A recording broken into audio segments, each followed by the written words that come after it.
방식이 아니라 순결이다.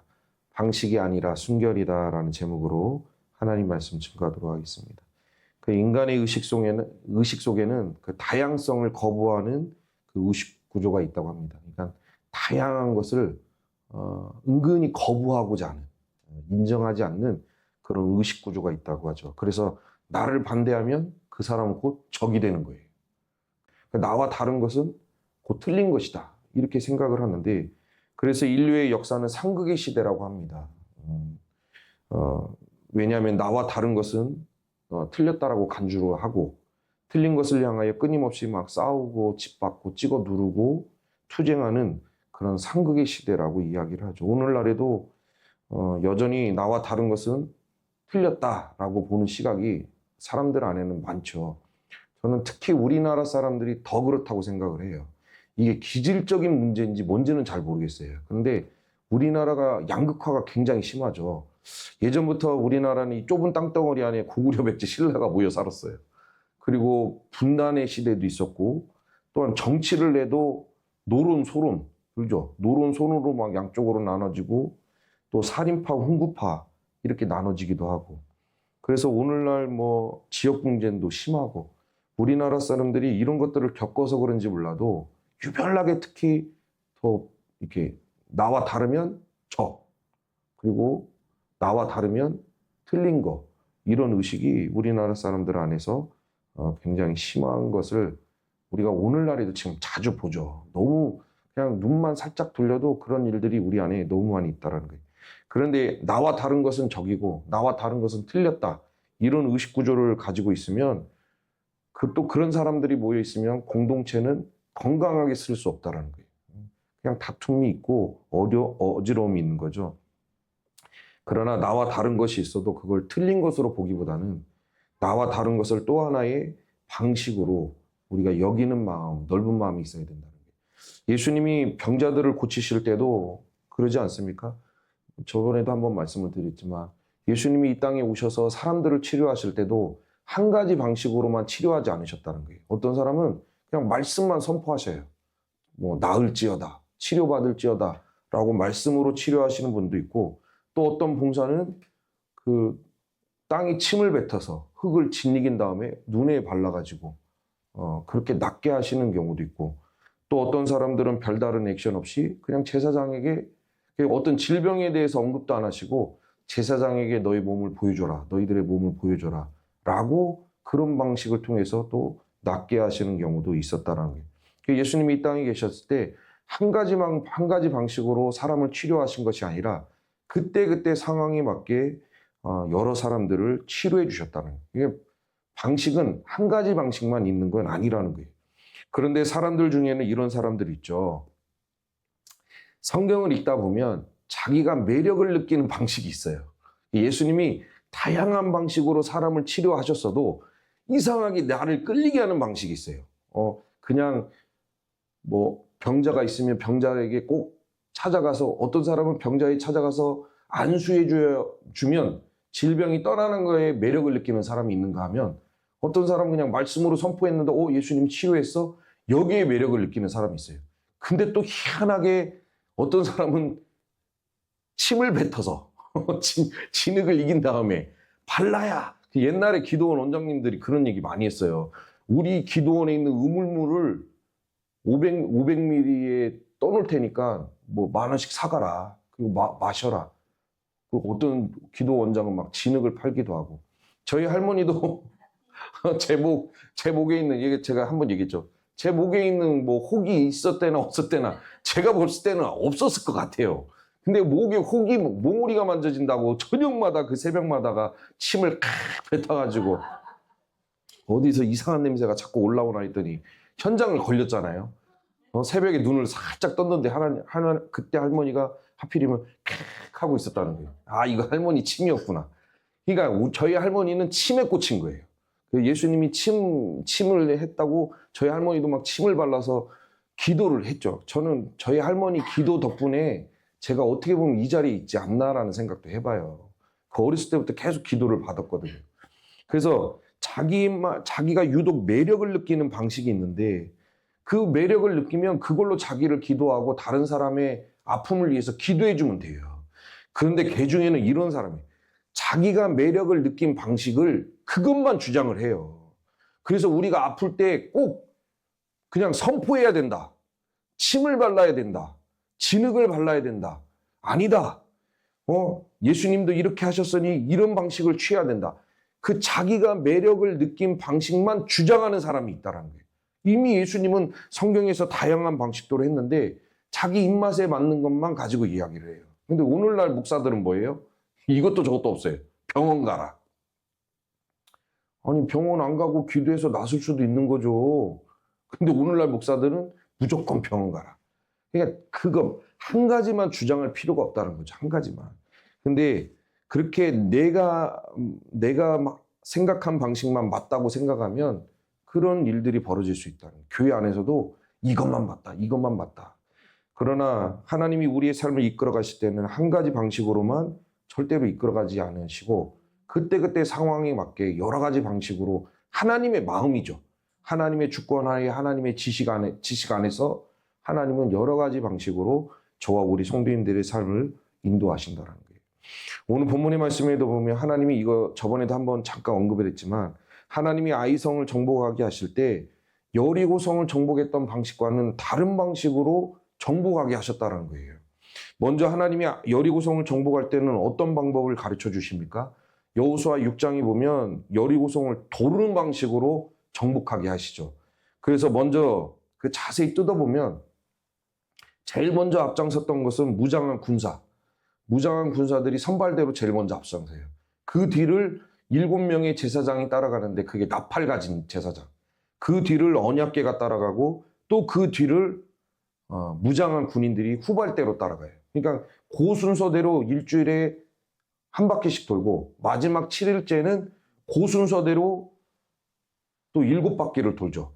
그렇게 7바퀴를 다 돌고 나팔을 가진 제사장들이 나팔을 불 때 백성들이 그 나팔 소리를 듣고 와 소리를 지르면 여리고성이 무너지는 것. 하나님이 이스라엘 백성들의 그 방식을 알려주셔서 여리고성을 무너뜨리게 하셨다는 거예요. 근데 아이성으로 넘어와서는 하나님이 어떤 방식으로 아이성을 정복하게 하십니까? 오늘 본문의 말씀 3절과 7절에 쭉 기록되어 있죠. 아이성을 무너뜨릴 때는 하나님이 복병을 쓰라고 해요. 야, 너희들이 여리고성을 돌아서 무너뜨렸으니까 이번에도 아이성도 돌아라가 아니라 여리고성에서 썼던 방식을 하나님이 언급도 안 해요. 그리고 아이성에서는 매복을 쓰래요. 매복. 그래서 하나님이 말씀하시기를 3만 명을 매복시켜라고 했는데 그 뒤를 계속 읽어보면 그 실제적으로 전투에 참여한 방식은 여호수아가 모든 군대를 다 이끌고 가서 북쪽에 진을 쳐요. 이게 북쪽이 아이성의 어떤 정문 위치가 북쪽인지는 몰라도 북쪽에 진을 치고 5,000명을 뽑아서 서쪽에다가 매복을 시켜요. 그러니까 성경이 조금 다르죠. 하나님은 3만 명을 뽑아서 매복을 시켜라 했는데 어찌됐건 여호수아는 싹 데리고 3만 명인지 뭔지 3만 명을 데리고 올라갔는지 뭔지 모르겠지만 싹 데리고 올라가서 5,000명을 뽑은 다음에 서쪽 베델과 아이 사이에 매복을 시켰다라는 거예요. 그래서 저번처럼 아이성 군사들이 이스라엘 백성들을 보고 쫓아나와요. 저번에도 한 번 이겼으니 이번에는 더 자신감 붙어서 이스라엘 군사들을 쫓아나오죠. 그때 성을 비우고 쫓아나오면 서쪽에서 매복에 있던 군사들이 빈성을 들어가서 완전히 정복해버리는 거. 그 방식으로 하나님은 아이성을 정복해라 라고 말씀하셨다는 거예요. 그러니까 방식이 달라요. 근데 저번에도 한번 말씀을 드렸지만 여리고성에 꼭 이런 상황 되면 여리고성을 정복했던 방식에 취한 자들이 있어요. 손 안 대고 코 푸는 방식. 성만 돌아서 칼 한 번 뽑지 않고 성만 돌았는데 여리고성이 무너졌죠. 얼마나 매력적입니까? 꽉 신앙생활 하다 보면 그 매력에 빠지는 사람들이 있어요. 그래서 뭐라고 해요? 야, 아이성도 돌아야 된다는 거예요. 아이성도 돌아서 한 방에 무너뜨렸던 것처럼 여리고성을 돌아서 한 방에 무너뜨린 것처럼 이번에도 아이성을 돌자. 근데 하나님은 도르라는 말씀을 한 번도 하신 적이 없어요. 근데 거기에 취해서 돌아야 된다. 언약궤를 메고 가야 된다. 나팔을 불어야 된다. 7바퀴는 아니더라도 반바퀴라도 돌아야 된다. 이런 사람이 신앙생활 하다 보면 꼭 나와요. 방식이 다른데. 그 방식을 인정하지 못하는 거예요. 제가 항상 교회 보면 그 김장할 때 보면 방식이 다 달라요. 어디서 뭘 배우고 오셨는지 김장. 근데 저희는 전라도잖아요. 서울 올라가면 경기도 사람, 전라도 사람, 경상도 사람, 강원도 사람이 모여요. 한 교회 안에. 그건 방식이 다 달라요. 김치 담그는 방식이. 그러면 지나가다가 한마디씩 해요. 새우 젓갈을 두 바가지를 넣어야 되네, 세 바가지를 넣어야 되네. 그러면 서로 제가 이렇게 보면 완력 싸움이 있어요. 막 큰 소리로 소리내고 싸우진 않는데 자기만의 방식대로 해야 된다라는 권사님들 안에서 완력이 있어. 그럼 눈치 봐가면서 젓갈을 더 넣으면 이게 나중에 김치 맛이 산으로 가요, 산으로. 그래서 제가 김치를 근데 어느 교회를 가나 우리나라에서 김치가 제일 맛있는 교회는 전국에 3,000교회가 있으면 3,000교회는 다 자기네 교회 김치가 다 맛있대요. 거기도 그래. 그래서 맛있다고 해가지고 가지고 왔는데 김치가 그냥 제가 먹다가 눈물을 흘렸어요. 아니 무슨 맛인지를 모르겠는 거예요. 이 김치 맛이 무슨 맛인지를 모르겠는. 그래서 제가 그때 하필이면 김치를 먹고 있는데 와 기가 막힌 세상에 이렇게 맛없는 김치가 있을까 싶어가지고 제가 입이 대빨 나와가지고 원망 불평하고 있는데 홈쇼핑에서 김치 광고를 하고 있는 거예요. 기억나요? 제가 그때 여보 저 김치 시켜. 제가 김치도 안 좋아하는데 저 김치 좀 시켜. 어떻게 화가 나야지. 김치가 맛이 없으니까. 내 방식을 주장하면 교회는 산으로 가고 김치 맛이 산으로 가는 거예요. 근데 교회마다 자기만의 방식을 주장하는 사람들이 있다. 다 달라요. 다 이렇게 할 수도 있고 저렇게 할 수도 있고. 근데 그거를 인정하지 못하면 산으로 가는 거예요. 우리가 하나님의 백성들의 삶을 이끌어 가실 때 상황에 맞게 다양한 방식으로 하나님이 교회와 성도들의 삶을 이끌어 가신다는 것을 인정해야 돼요. 그래야 마음도 편하고 서로 싸우지 않을 수가 있어요. 근데 내 것만 주장하면 그냥 다마다 눈만 마주치면 싸우는 거죠. 눈만 마주치면 싸워요. 눈만 마주치면. 그러지 않다. 한 가지 방식만 고집할 필요가 없다는 거죠. 그게 첫 번째고. 그런데 다양한 방식이 있어요. 하나님이 이끌어 가시는 때에는 다양한 방식이 있지만 이 방식보다 더 중요한 것이 순결과 순종이라는 거예요. 하나님이 이스라엘 백성들로 하여금 여리고성을 정복하기 전에 당부하신 말씀, 저번에도 봤지만 그 안에 있는 저주받은 물건에 손대지 말고 스스로 주의하여 너도 고통당하지 말고 공동체도 고통당하지 않게 해라. 저주받은 물건에 괜히 손대면 너도 고통을 당하고 공동체도 고통당할 일이 생기니 만지지도 말고 가져오지도 말라고 하나님이 말씀을 하셨죠. 그런데 하나님이 아이성을 정복할 때는 뭐라고 하십니까? 2절에 보면 이제는 아이성에서는 탈취한 물건과 가축들은 가지라 그래요. 다르죠? 여리고성에서는 손대지도 말라고 했다가 아이성에서는 이젠 가져라 그래요. 그러니까 우리가 한 가지에 꽂힐 필요가 없다는 거예요. 아이성에서는 가져라. 가축도 가지고 물건도 가져라. 대신 성읍 자체는 불태워버려라 라고 하나님이 말씀하셨다라고요. 그러면 어떻게 하면 됩니까? 하나님의 말씀대로 순종하면 돼요. 여리고성에서는 손대지 말라고 했으니 손 안 대면 되는 거고 아이성에서는 가져라가 있으니 또 가져가면 돼요. 근데 개죽에는 또 그런 사람이 있어요. 손대지 마. 아이성에서 손대면 안 돼. 그때 그 여리고성에 있었던 아간 때문에 우리가 어떤 괴로움을 당했는지 못 봤어. 손대면 안 돼. 뭐 좀 하나 주워가려고 했더니 너무 좋은 물건 있는데 주워가려고 했더니 손대면 안 돼. 이렇게 주장하는 사람이 또 나와요. 하나님은 가져가라는데. 근데 우리는 하나님이 하라는 대로 하면 돼요. 가져가라고 하셨으니 가져가면 된다는 거죠. 그런데 오늘 본문의 말씀 이전에 보면 이스라엘 백성들이 아이성과의 전투에서 한번 패배하게 되죠. 그 패배가 뭡니까? 저주받은 물건에 손대지 말라고 했는데 그 물건에 손을 댐으로 인하여 하나님의 말씀에 불순종하게 하게 됐고 공동체 안에 거룩함이 박살난 거예요. 그거죠.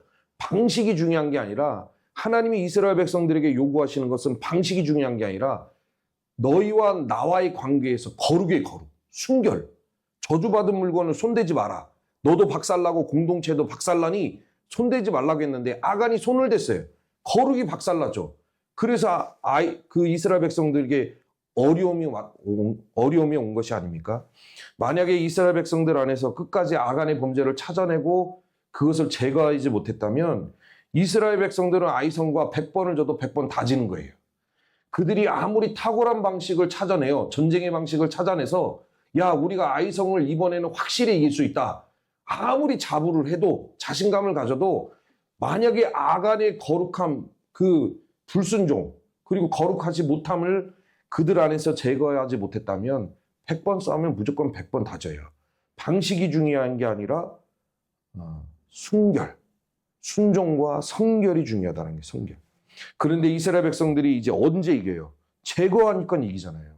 아간의 범죄를 그들 안에서 제거했을 때 하나님이 아이성과의 전투에서 이기게 하셨다는 거예요.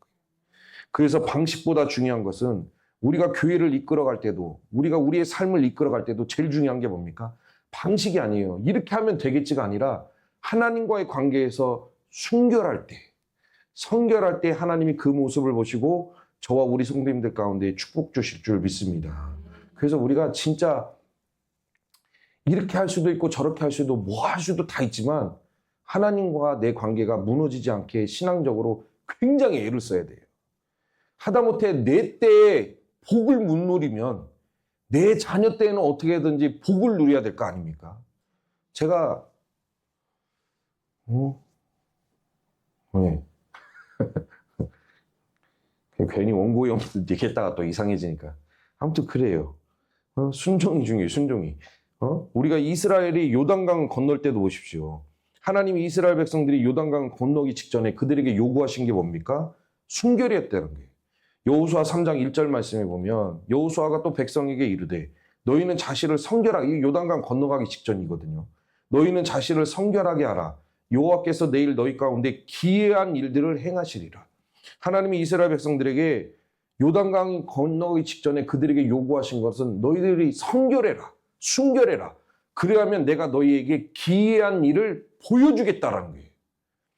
그런데 하나님이 이렇게 말씀하셨음에도 불구하고 이스라엘 백성들이 요단강을 건너기 직전에 방식에만 집중했다고 생각해 보십시오. 그래서 막 뗏목 만들고 다리를 놓고 뗏목도 안 되고 다리도 안 되면 돌아갈 길을 찾고 그렇게 이들이 방식에만 집중하고 하나님과의 관계, 불순종과 순결하지 못함으로 인하여 하나님과의 관계가 무너졌다면 뗏목을 10,000개를 만들어도 침몰하는 거예요. 다리를 건설을 해도 하나님과의 순결이 무너지면 다리가 그냥 무너지는 거예요. 어떻게 새로 찾은 도로가 나온다 할지라도 하나님이 눈을 가려서라도 이스라엘 백성들이 요단강을 못 건너게 하신다는 거예요. 그게 하나님의 방식이 아니죠. 하나님과의 관계 안에서 순결이 지켜졌을 때 하나님은 그들이 요단강을 건널 수 있도록 길을 열어주신다는 거예요. 하나님은 이렇게 방식을 중요하게 생각하는 분이 아니라 우리가 어떠한 모습으로 하나님 앞에 서 있냐, 지금 이 순간에 너희가 내 앞에 어떠한 모습으로 서 있느냐, 그 순결을 하나님은 방식보다 더 중요하게 생각한다라는 것입니다. 그러니까 방식을 추구하면 안 돼요. 어차피 방식은 다양하게 있는데 어떠한 방식을 취하든 하나님 앞에서 그 방식의 복을 받으려면 우리가 하나님과의 관계에서 순결을 유지해야 된다는 거예요. 흉내내봐야 아무 의미 없다는 거예요. 방식을 쫓아가봐야 아무 의미가 없다는 거죠. 사사기 17장에 보면 복받는 방식을 따라했다가 낭패를 당한 사람이 나오죠. 사사기 17장에 보면 미가라는 사람이 나와요. 근데 이 미가라는 사람이 하나님이 주신 복을 받기, 하나님이 내려주시는 복을 받기 위해서 미가가 어떻게 행동을 합니까? 이스라엘 백성들이 회막에 성막을 짓죠. 하나님의 말씀대로 성막을 짓고 성막 안에 법궤를 모셔놓고 그 안에서 하나님을 섬기면 그 성막에 하나님이 임재하셔서 이스라엘 백성들에게 복을 주셨다는 거예요. 근데 미가가 그거를 착안해내요. 같은 유대인이기 때문에 그걸 착안해서 어떻게 합니까? 자기 집에다가 회막, 성막과 비슷한 산당을 만들어요. 산당을 만들어 놓고 우상은 법궤처럼 우상이 들어가야 될 거 아닙니까? 그게 뭐예요? 미가의 아들이 도둑질을 했는데 그것을 막 미가가 막 저주를 하니까 아들이 무서워가지고 그 은을 다시 가져와요. 그걸 부어서 만든 게 신상이죠. 그 신상을 자기가 만든 신당에다가 모셔놔요. 그리고 아들을 제사장으로 삼아요. 그리고 그 아들로 하여금 레위 족속이 성막을 섬기듯이 자기 아들이 제사장이 돼서 성막을 섬기도록 미가가 흉내를 내요. 그러니까 이스라엘 백성들이 성막을 섬긴 것처럼, 레위 지파가 성막을 섬긴 것처럼 이 미가가 하나님의 복을 받기 위해서 흉내, 그럴듯하게 구색을 갖춰놓고 흉내를 냈다라는 거예요. 그러면 그 생각하기를, 내가 이렇게 산당도 지었고 그 안에 우상도 집어넣고 내 아들 제사장 삼아서 목회자 삼아서 그것을 섬기도록 했으니 하나님이 이제 우리 가정 가운데 복을 주시겠지라고 미가가 그렇게 생각을 했다는 거예요. 그런데 보십시오. 미가가 그렇게 성막을 흉내냈다고 해서 하나님이 그 가운데 복을 주십니까? 그 어림도 없는 얘기죠. 그 방식을 따라해서 했다고, 성막의 방식을 따라한다고 해서 복이 임하는 것이 아니라 하나님의 말씀에 있는 그대로 순종할 때 복이 임하는 거죠. 그런 식으로 흉내냈다고 해서 이미 하나님의 말씀 다 어기고 말도 안 되는 방식으로 성막 짓고 우상 짓고 제사장 삼았는데 순종도 무너지고 성결도 무너진 그 가정 가운데 하나님이 복을 주시겠습니까? 절대로 뭘 기도를 해도 응답이 안 되는 거예요. 뭘 기도를 해도. 제가 지난번에도 한번 말씀을 드렸지만 예전에 부흥회를 하다 보면 부흥 강사님들이 신앙적으로 복받은 사람들, 어떤 권사님이 막 11조를 냈더니 복을 받았더라. 또 어떤 분은 11조뿐만 아니라 10의 2조, 10의 3조를 했더니 그 가정 가운데 하나님이 어마어마하게 복을 줬더라. 또 어떤 사람들은 자녀의 이름마다가 1,000번제를 써서 냈더니 그 자녀들의 인생이 막 형통했더라. 부흥 강사님들이 그런 말을 한번 집회를 와서 한번 하고 가면 그 다음날 막 11조하고 1,000번제가 막 쏟아지는 거예요. 왜요? 그 권사님이 그렇게 했으니까, 그 장로님이 그렇게 했으니까 나도 하면 같은 복을 받겠지라고 기대를 하는 거예요. 그런데 그것을 흉내낸다고 해서 복이 임합니까? 그 어림도 없다는 얘기예요. 그건 제가 잘 보면 이미 복받은 권사님들이나 어떤 신앙의 사람들, 11조에서 1,000번제에서 복받은 분들은 이미 그 11조와 1,000번제를 하기 이전에 그들의 중심이 하나님을 향한 사랑으로 어찌 할 줄을 모르는 거예요. 이해되시죠? 그분들 안에는 하나님의 은혜를 지금 받아서 그런지 뭔지 모르겠지만 지금 그들의 중심은 하나님을 향한 사랑으로 막 충만해요. 충만해서 그게 막 흘러 넘치다 감사의 표현으로 감사원금과 11조와 1,000번제로 표현이 된 것뿐이지 그것만 해서 그분들이 복받은 게 아니에요. 하나님 앞에서 그 중심이 순결하고 복받을 만한 심령의 상태가 됐기 때문에 하나님이 때에 맞아서 막 들이부어 주신 거지 그걸 해서 그런 건 아니에요. 근데 부흥 강사님들이 와서 막 그렇게 얘기하니까 막 기대가 되거든요. 11조만 되면 된다고, 1,000번제만 하면 된다고, 그러니까 막 따라서 해요. 같은 복이 임합니까? 흉내 낸다고? 절대. 방식을 따라서 한다고 복이 임하는 게 아니라 그 중심이 안 무너졌을 때 하나님의 은혜와 하나님의 복이 우리들의 삶 가운데 임한다는 것을 믿으시기를 바랍니다. 이제 말씀을 정리하면 우리의 신앙과 우리의 삶에는 예수 믿어서 구원받는 것, 예수를 믿음으로 구원받는 것, 이건 타협하면 안 되죠. 우리가 구원받는 방식은 예수를 믿어서 구원을 받는 거예요. 그래서 이것은 목숨 걸고 이단과도 싸워야죠. 타협하면 안 돼요. 다른 방식이 없어요. 그러나 그 외에 예수를 믿음으로 구원받는 것 외에 이걸 제외하고 우리가 신앙생활하면서 할 수 있는 모든 것에는 다 여러 가지 방식이 있다는 것을 인정을 해야 돼요. 그냥 내 것만 주장하고 내 것만 맞다고 하고 이렇게만 해야 된다고. 아니 그게 아무 의미가 없다. 그렇게 하면 공동체가 건강하게 설 수 없고 말빨이 약한 사람들은 그분들은 그러면 어떻게 그분들 말이 언제 교회에서 통합니까? 말이 힘 있는 사람만 막 내 것이 맞다고 주장하면 뭔가 좋은 의견을 가지고 있는데 이분은 힘이 없어. 그럼 이분들의 얘기는 언제 통하는 거예요? 좋은 의견이 있으면 낼 수도 있고 그 방식을 따라갈 수도 있는 거죠. 그래서 우리가 따라가서 살아가면서 한 가지 방식만 있는 게 아니라 상황에 맞는 다양한 방식들이 있고 하나님은 다양한 방식도로 저와 우리 성도님들의 삶을 이끌어 가신다는 걸 우리가 인정하고 서로를 존중해야 된다는 거. 이게 첫 번째고 그 두 번째는 다양한 방식보다 더 중요한 것은 정말 순결이다. 저희가 신앙생활 할 때 뭐든지 다 할 수 있다고 봐요. 저도 그러고 우리 성도님들 그러고 우리가 뭐 어떤 방식으로든 신앙생활은 다 할 수 있어요. 예배도 어떤 정형화된 그 교회 방식이 없으면 예배도 그냥 각자가 알아서 자기 방식대로 다 할 수 있어요. 뭐든지 다 할 수 있지만 뭐 흉내도 낼 수 있고 뭐든 다 할 수 있지만 방식보다 더 중요한 건 지금 내 마음이 하나님 앞에 순결하느냐. 하나님이 우리의 모든 것을 다 일거수일투족을 다 뒤져보고 계시고 불꽃 같은 눈동자로 다 살펴보고 계시는데 살펴보실 때 흠이 없느냐. 아간처럼 걸리는 게 없느냐. 그 10년 가운데, 순결한 10년 가운데 하나님이 복을 주시는 거지. 순결이 무너졌는데 방식 가지고 애를 쓴다고 해서 하나님은 그것 가운데 절대로 은혜도 안 주고 복도 없고 평안도 없어요. 우리 성도인들이 순결한 마음으로 하나님 앞에 기도할 때 하나님은 평안을 주실 줄 믿습니다. 우리가 2시간씩 기도하잖아요, 저녁에. 기도의 마무리 가운데는 평안이 있어야 돼요. 근데 2시간 기도했는데 뭐가 찝찝으로 하고 이게 그거는 뭔가를 살펴야 돼요. 하나님과 관계에서 뭔가를 살펴야 돼. 근데 제가 볼 때는 2시간 이상 해야 맞는 것 같아. 그 평안이 얻으려면. 2시간 넘겨서 3시간 가까이 갈 때 평안함이 있어요. 2시간까지는 제가 보니까 1시간은 막 진짜 치열하게 싸워요. 1시간은 그 성령이 내 안에 오시기도 해야 되고 내 기도가 열리기도 해야 되고 1시간은 막 싸우다가 1시간은 좀 들어갈 만하면 우리는 이제 9시. 제가 또 너무 제 마음이 착해가지고 우리 성도님들 10분 일찍 가시라고 항상 8시 50분에 꺼드리죠.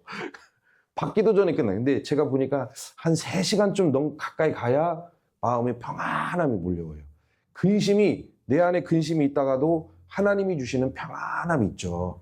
우리 안에 순결이 있을 때 순결이 해결될 때 하나님이 저와 우리 성도님들의 삶 가운데 평안을 주실 줄 믿습니다.